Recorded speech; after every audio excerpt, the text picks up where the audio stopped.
Salute કરીશ મારા હજારો કોંગ્રેસ પરિવારના સાથીઓનો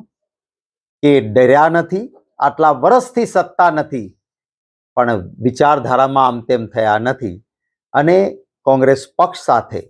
મજબૂતીથી વળગેલા છે એવા હજારોની સંખ્યા છે. હા, કોઈ થોડા ઘણા નેતા કે કાર્યકર્તાઓને અમારી સાથે એમણે કામ કર્યું છે,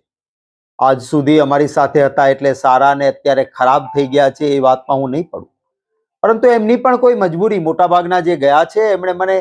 કેટલાક ફોન પર રડ્યા છે કે અમારે જવું નહોતું પણ આ સરકારે અમારી પરિસ્થિતિ એવી કરી દીધી કે ભારે મને કોંગ્રેસ અમે છોડીએ છીએ, એવા પણ ઘણા દાખલા છે. એટલે